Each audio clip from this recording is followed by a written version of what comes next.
going on YouTube, Facebook, subscribers, viewers of this video? This is once again Bill Mack here with Pro Wrestling Unleashed. I am here with SmackDown Live review for May the 23rd, 2017. Yes, folks, so I just got through watching SmackDown, and what a show it really was. I mean, it wasn't spectacular, but I mean, some kinds of things that you basically wouldn't expect to see happen, the way that they did. But let's get right on into the action here.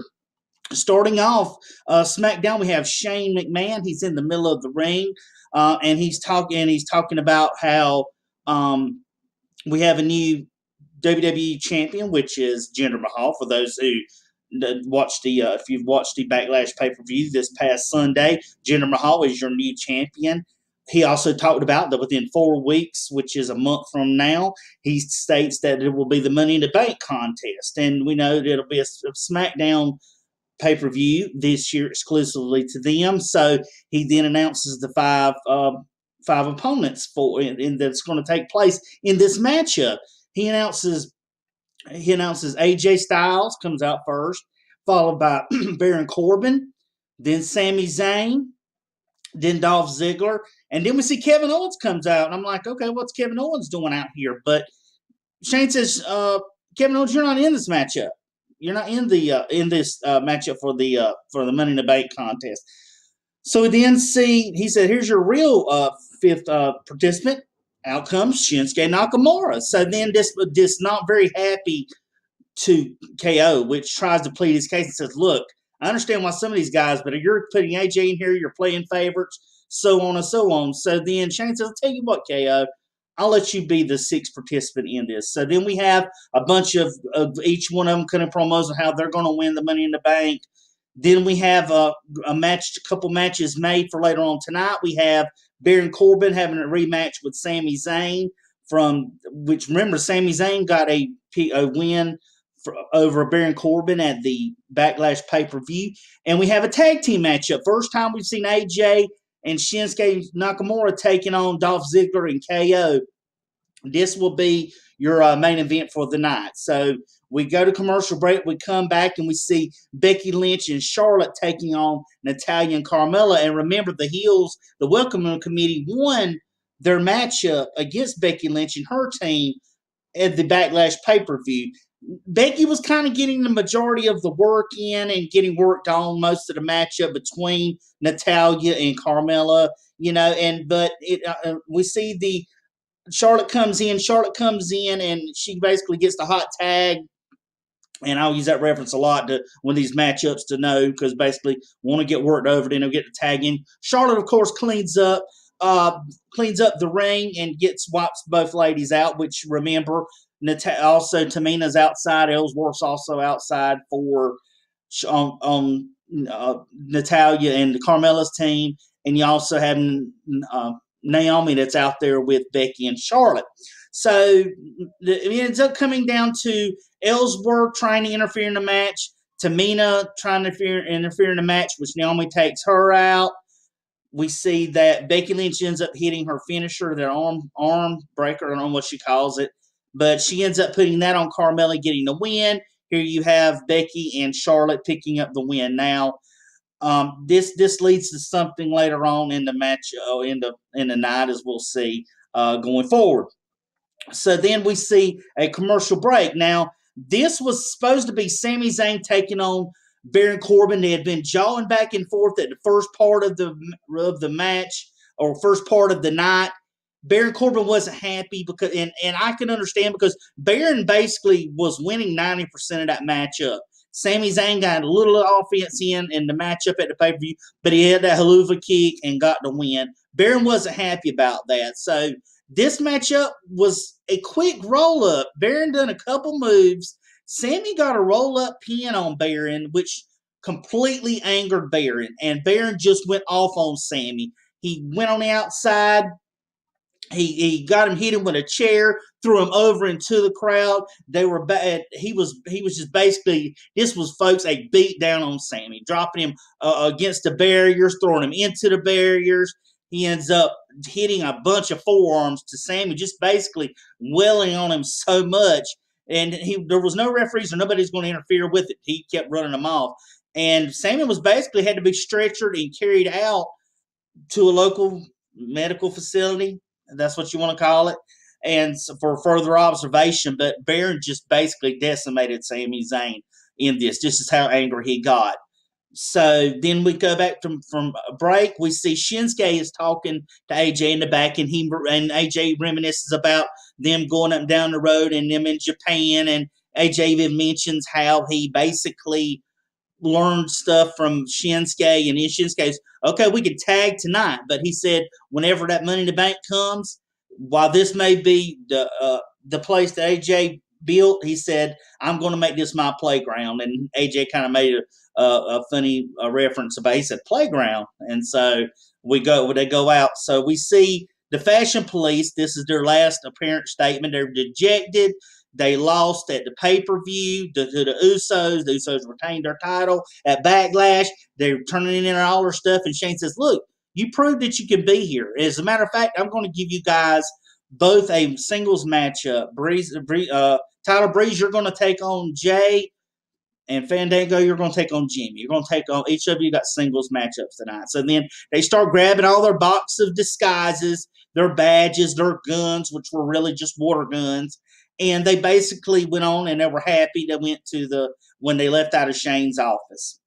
So we come back from commercial, Jinder Mahal's Punjabi celebration, and it was colorful. I'll give it that. It was very short, which wasn't what I was expecting.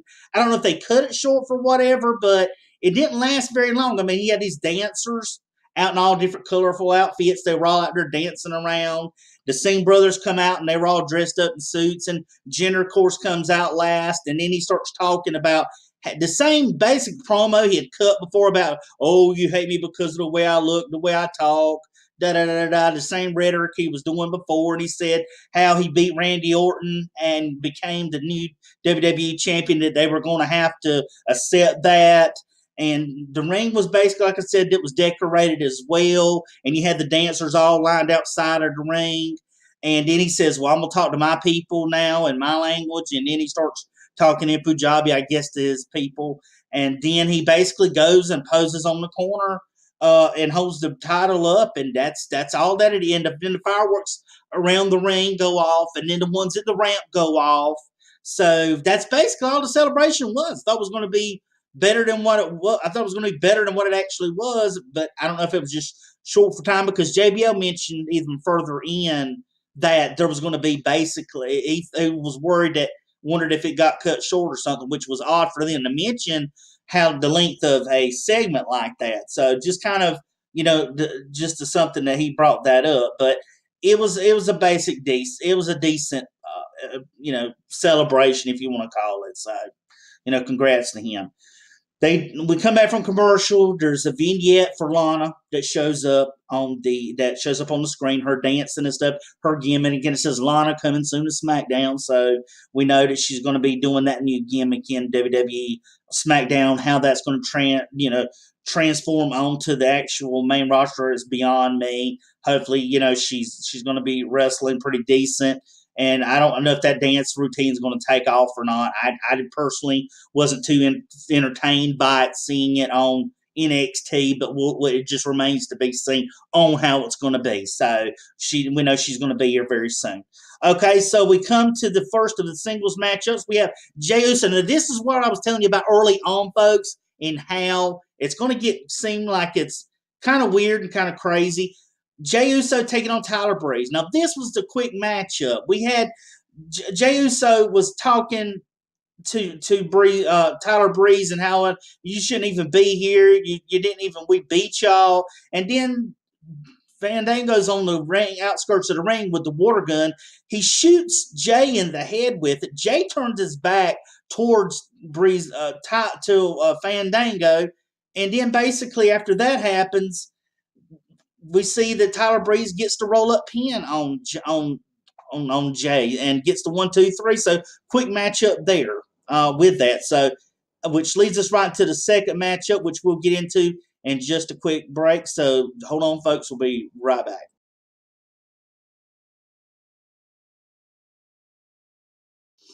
So up next, we have the matchup between the other half of both of those tag teams. You have Fandango taking on Jimmy Uso. This was yet another weird matchup and a very quick matchup as Jimmy was on the inside, Fandango was on the mat. We see Tyler getting chased around the ring with a wig on his head. Tries to get into the ring, and then you have Jimmy on one trying to pull him in, Jay trying to push him in. They get caught up.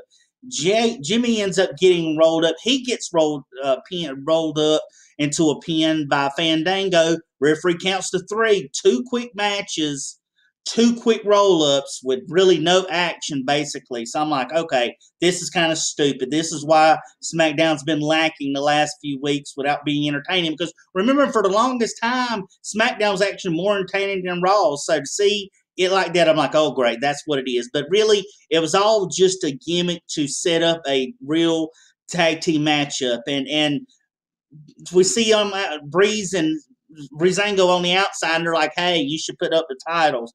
Uso's like, well, we're not worried about that. We'll put the titles up. So then it's an impromptu tag team match for the SmackDown Live tag team titles. So then the match becomes official. And this is where we see basically the real true heart of the matchup. It is a good matchup with Breezango against the Usos. The Usos kind of get early advantage over on Tyler Breeze. They work Tyler Breeze. They cut the ring off in half. They basically double team him, working him over, not letting him get the tag Fandango, which will lead Fandango to get that hot tag. He comes in. We see that Jimmy tries to jump on the Fandango, which puts his knees up for the splash and into a roll-up, which was cool to do it in one motion, but it was only a 2 count as we see that. But what we see is that Fandango, the end of this matchup comes when Jimmy does a blind tag to Jay. Fandango jumps off and lands on Jimmy. Then Jay ends up doing the dive onto Fandango. 1, 2, 3. You have the Usos retaining their tag team titles and going on with the matchup. So I thought it was a decent matchup. I thought it was a decent show. At this point, I thought it was a decent setup to it. I first thought it was going to be like a quick 2 fluke matches, and that was going to be the end of it. But they really set up for that final, match together. I thought was a good matchup, a decent matchup. I mean, not really high up, but decent. So then we come back, and all the women are in Shane's office, and then they're all bickering about who should be the number 1 contender. So then Shane says, I'll tell you what, since now, and this is my opinion, since now WWE started falling in love with these fatal 5-ways, which you've seen one on Raw, Shane says, I'll tell you what, we'll have a fatal 5-way women's match next week on SmackDown Live, and whoever wins gets the number 1 contendership for a shot at Naomi's SmackDown Live title, women's title. So they all seem pleased with that. So this is another match they set up for this week or for next week on SmackDown Live. Which leads us to our main event of the night. Shinsuke and AJ Styles taking on Dolph Ziggler and Kevin Owens. Shinsuke is the one that's going to bite the puppy for at least 10 minutes. They beat on him for 10 minutes. Back and forth, much like the Usos tag matchup where you have the heels basically dominating the early part of the matchup. Shinsuke went from what I was looking for about 10 minutes fighting and trying to get back because they went to commercial break, I know at least twice, and he was still getting beat on. He did at one point hit a move, did try to get a pin as they were coming back from break, kicked out, but then Dolph and KO were just back on him again, and they worked him over. AJ came back and got the hot tag. AJ came in, forearm to KO. He gets Ziggler. They go back and forth. Then AJ starts getting pounded on. So the heels are basically dominating this matchup is what I'll put to you folks. If it just in these results is they pretty much dominated the matchup. But then we see AJ ends up at one point face planting Dolph Ziggler, which allows him to take Shinsuke. Then Shinsuke ends up with just going to town on KO. I mean, just whipping him up with punches and kicks and stuff, and knees. And at one point, leading KO across the top rope and doing a running knee up again, right up on him. I mean, good. This was good Shinsuke. Shinsuke looks like he fights hard, even if it's not. But he gets this point. Then we see basically AJ is going to put the Styles Clash on KO. Dolph comes, super kicks AJ out. Shinsuke ends up getting the King Shazai kick to Kevin Owens. 1, 2, 3, your winner and tag winners for the night. And this tag team main event are AJ Styles, Shinsuke Nakamura, and they both raise each other. And AJ gives credit to Shinsuke in this matchup. Shinsuke, AJ hold up each other's arms in victory at the end of it, and that is your end of your show for tonight. So I hope you folks have enjoyed it. Try to give it to you a little bit instead of just dragging along with it. I hope you enjoyed it. If you like this video, drop a like on it in YouTube if you're viewing it. If you're Facebook, just click on the link, then drop a like on it. If you're subscribed to my channel, if you haven't subscribed to it, share this video, send it on Twitter, favorite it, retweet it out. If you can do it, whatever, I appreciate it. And this is, like I said, this is Bill Mack here, once again with Pro Wrestling Unleashed. And until next time, everybody, take it easy.